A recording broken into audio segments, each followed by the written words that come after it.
হেই আমার ইউটিউব চ্যানেলটা সাবস্ক্রাইব করে দিও। করবো না সাবস্ক্রাইব, টাইম নেই, যা। পই পই করে হিসাব রাখতে হবে যে আপনার দুঃসময়ে কে ছিল কে ছিল না।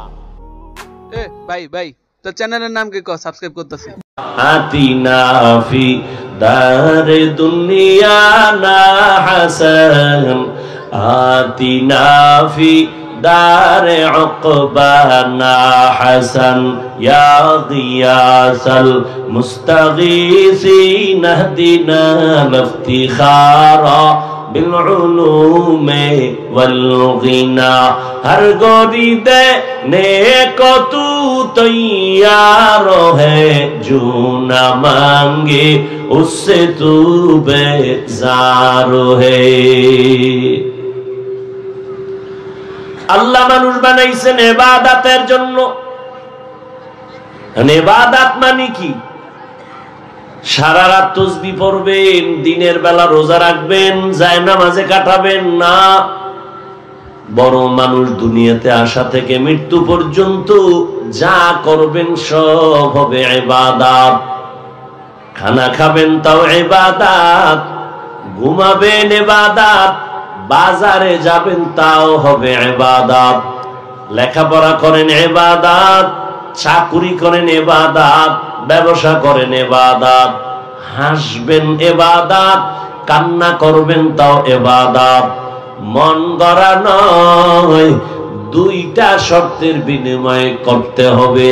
প্রথম শর্ত আল্লাহর সন্তুষ্টির জন্য যা করবে, দ্বিতীয় হলো রহমতের নবীর তরিকা। নবীজির তরিকায় খানা খাবেন ইবাদত, নবীর তরিকায় ঘুমাবেন তাও ইবাদত, নবীর তরিকায় ব্যবসা করবেন ইবাদত, নবীজির তরিকায় আপনি কাউকে দুশমন মনে করবেন ইবাদত, নবীজির তরিকা মতে কাউকে মোহাব্বত করবেন তাও ইবাদত, নবীর তরিকায় বাথরুমে যাবেন তাও হবে ইবাদত। নবীর তরিকায় বাথরুম, আরে নবী তো পারফেক্ট নবী, আল্লাহ তো তাকে নির্বাচন করেছেন, মুজতবা তাকে দিছেন, মুস্তফার মাকাম তাকে দিছেন। তিনি তো মুজতবা, তিনি তো মুস্তফা, তিনি তো আল্লাহর এত প্রিয় সিলেকশন করা প্রিয় ব্যক্তি যে মুসা নবীও আল্লাহর বন্ধু, ঈসা নবীও আল্লাহর বন্ধু, ইব্রাহিম নবী আল্লাহর বন্ধু, রহমতের নবীও আল্লাহর বন্ধু। ব্যবধান কি? সব নবী সব রসুল আল্লাহর আশিক, আর আল্লাহ শুধু রসুল আমার মুহাম্মদের আশিক। ব্যবধান আছে না নাই? যে আল্লাহ আমার নবীর আশিক, ওই নবী এমন কোন কাজ নাই কিয়ামত পর্যন্ত উম্মতেরা করতে যায় বিপাকে পড়ে যাবে যেটা কেমনে করব। কয় নবী দেখায় গেছেন প্র্যাকটিক্যাল। নবী ধরে ধরে সাহাবায়ে কেরামদের দেখাইছেন পানি পান করো সুন্নাত, কেমনে করবা নবী ধরে দেখাইছেন। জুতা কেমনে পরবা সেখানেও নবীর সুন্নাত নবী দেখাইছেন। বাথরুমে কেমনে ঢুকবা নবী দেখাইছেন। সুন্নাত অনুযায়ী যদি চলো, ভদ্রতা সভ্যতা শালীনতা ঠিক থাকবে, দোয়াও চলে আসবে, রহমতও চলে আসবে। ও যুবক বাবারা, আপনিও মানুষ আমিও মানুষ, আপনিও পানি পান করেন, আপনিও খানা খান, আপনিও ঘুমান, আমরাও তাই করি। তবে ব্যবধান কি? আপনি পানির গ্লাস নিয়ে বাম হাতে ধরে টান দিছেন, ভুলেও যেমন আপনার ডান হাত গ্লাসে যায় না। আর আমাদের নবীর মহব্বতে কখনো পান করা খানার জিনিসে বাম হাত যায় না।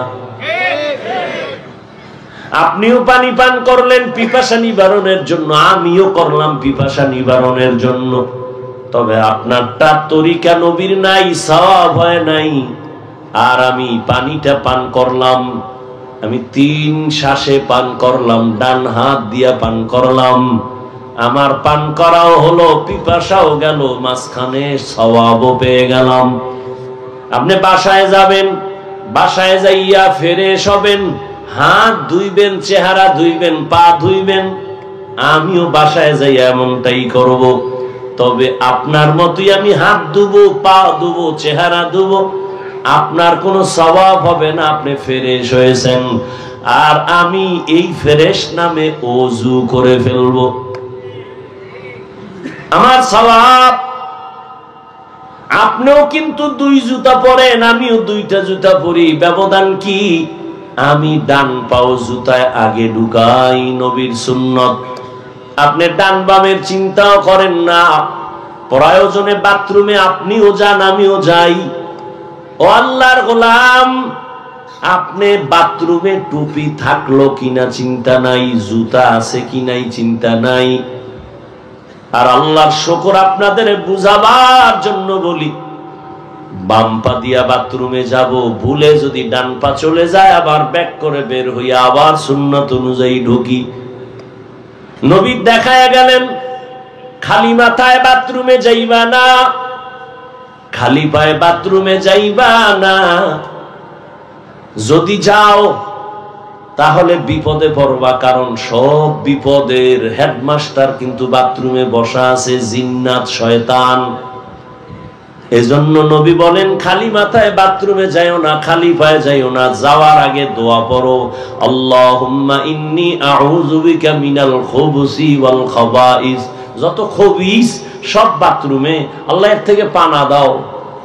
নবী শিখাইছেন বাথরুমে গিয়া বসবা কেমনে। বসতে গিয়া বাথরুমে হাঁটুর উপরে কাপড় যেন উঠে না যায়। নবী শিখাইছেন বাম পায়ের উপরে বাথরুমে ভর করে বসবা সুন্নাত। আপনিও সব করেন, আমিও তাই করি, কিন্তু ব্যবধান কি? আপনারটাই নবীর তরিকা নাই, আমারটাই রসুলের তরিকা। চেষ্টা করি রাখার। ইবাদত নবীর তরিকায় করেন, হাসবেন নবীর তরিকায় ইবাদত, খানা খাবেন নবীর তরিকায় ইবাদত। কেমনে খাইলে ইবাদত হবে? নবীজির যুগে চেয়ার টেবিল ছিল, কিন্তু নবী কখনো চেয়ার টেবিলে খানা খান নাই। যদিও এটা এখন হারাম না, কিন্তু নবীর তরিকাও না। এরপরে খানা খাইতে বসবেন, দস্তরখান বিছাবেন, খানাটা পড়ে গেলে যেন আবার উঠাইয়া খেতে পারি। খানা খাওয়ার আগে যেই প্লেটে খাবেন ওই প্লেটে হাত ধুইবেন না। নবীর তরিকা দোনো হাতের কবজা পর্যন্ত ধুইবেন ভিন্ন জায়গায়। এরপরে খানা নিবেন, যা নিবেন ডান হাতে, বাম হাতে না। ভদ্র আছে কিছু, ভদ্র বাম হাত দিয়ে লবণ নেয়, বাম হাত দিয়া লবণে ময়লা লাগবে। বাম হাত দিয়া চামিচ ধরে তরকারি নেয়, কেন? ডান হাতের খানা মাখা, ময়লা লাগবে। বাম হাতে নেওয়া যাবে না, নবীর তরিকায় নাই। আপনি আপনার নফসটাকে আপনার মুরব্বি বানাইছেন কেন? নফস তো আপনার গোলাম হবে, আপনি কেন নফসের গোলাম হয়ে গেলেন? আল্লাহর ভয় আপনার অন্তরে নাই। একজন নবীর মুহাব্বত আলা আলেম আপনার মুরব্বি নাই। এজন্য নবীর তরিকা মতো সব কাজ করবেন, ব্যবসা করবেন নবীর তরিকায় ইবাদত। নবীর তরিকায় যারা ব্যবসা করবেন তারা সাইনবোর্ড লিখবেন বড় করে, অবশ্যই বিক্রি করা মাল ফেরত নেওয়া হয়। আর যারা নবীর তরিকায় ব্যবসা করে না তারা লেখেও না, বরং তারা উল্টা লেখে বিক্রি করা মাল ফেরত নেওয়া হয় না। মানে এই ব্যবসায়ী 2 নম্বর, যারা কথা লেখে এরা 2 নম্বর। অথচ যারা দেখছেন একটু সামান্য সততার কারণে কত মূল্য। ও ব্যবসায়ী বাবা, আপনি যদি দোকানে লেখেন বিক্রি করা মাল ফেরত নেওয়া হয়, যদি লিখে দেন বড় কইরা, আল্লাহর কসম কাস্টমার আপনার বেড়ে যাবে। বাদা কাস্টমার একবার আসবে আর ফেরবে না। মাপের মধ্যে আপনি ভেজাল দিবেন না, যত পারেন আপনি একটু বাড়ায় দিবেন, লস হবে না। দেখবেন আপনার কাস্টমারের কোনো অভাব নাই। মিথ্যা কথা বলবেন না। খবরদার, ব্যবসার লাইনে ঢাকার থেকে আপনি কাপড় কিনে আনছেন, আপনার কোটালীপাড়া বাজারের দোকানে কিনছেন একটা লুঙ্গি 150 টাকা, কোটালীপাড়ার দোকানে উঠতে আরো গেছে 50 খরচ, কত হইল? 200। কেন কাস্টমার যদি জিগায় ভাই লুঙ্গি কত, আপনি বললেন 250 টাকা, কিনছেন কত? আপনি কিনছেন 150, খরচ 50। যদি বলি এই ফালান কিনছি আমি 200, মিথ্যা কথার কারণে আপনার ব্যবসা হারাম। আপনি 200 টাকা কিনছেন, কত? তো 200 বলেন কেন? আপনি সরল মনে বলবেন ভাই কিনছি লুঙ্গি 150, আমার খরচ আছে 50, লাভ দাও 50। সত্য কথাটা বললে মানুষ কলিজা দিবে, এরকম সত্যবাদী পাওয়া যায় না। আরে 50 কা 100 দিলেও দিলটা শান্তি হয়ে যায়। আর যদি কেউ টের পায় যে তুমি ডেইলি 200 100 মিছা কথা কয়ে নিছো, একদিন টের পাইছে, ও কইছে মইরা গেল, এই ওর দোকানে যাবি না, ও বাটপা, ও ধোকাবাজ, ও চরম রাসূলের দুশমন। আল্লাহ হেদায়েত দান করুন। নবী কি বলছেন ব্যবসায়ীদের বেলায়?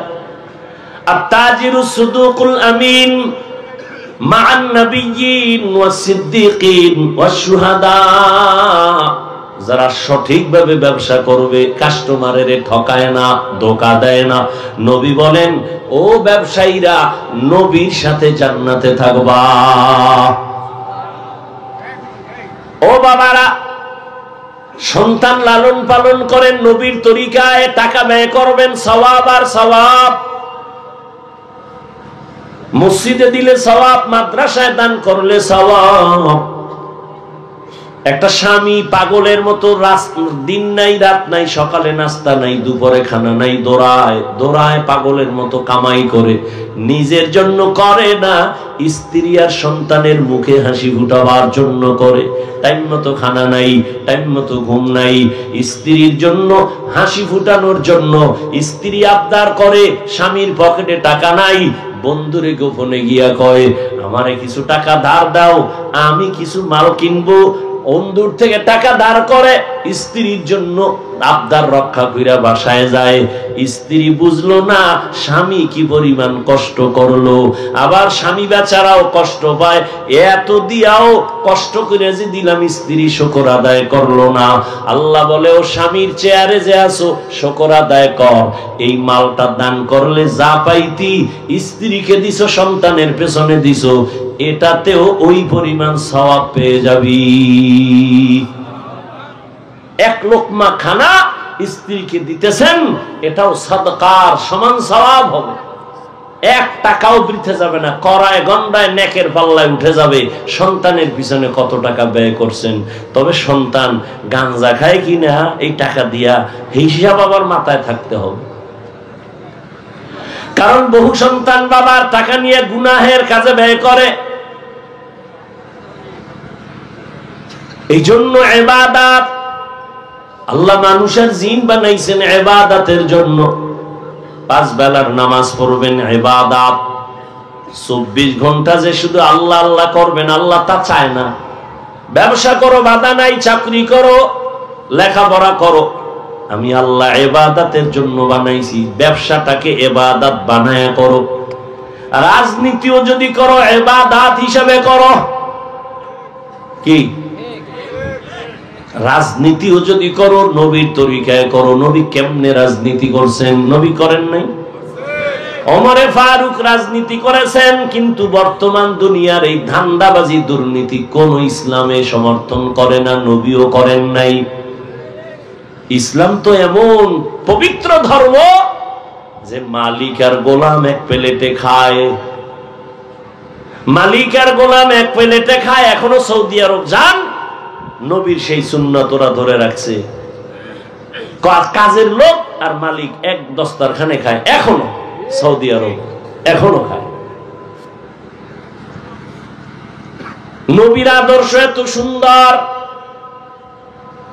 ওই নবীর আদর্শ মেনে চলেন, দেখবেন ব্যবসাও চলবে, চাকরিও থাকবে, কোনো টেনশন নাই।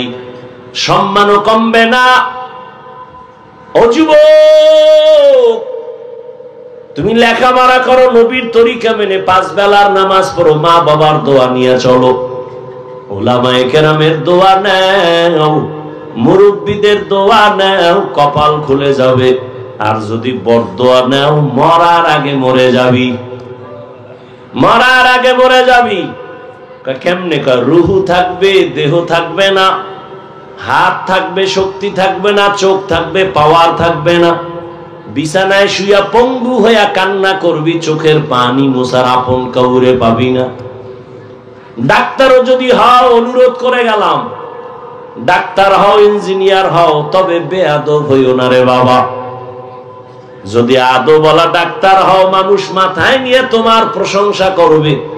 আর যদি বরদোয়া নিয়ে ডাক্তার হও, ডাক্তার হতে পারবি ঠিক, কিন্তু তাসলিমার মতো জুতা খাবি।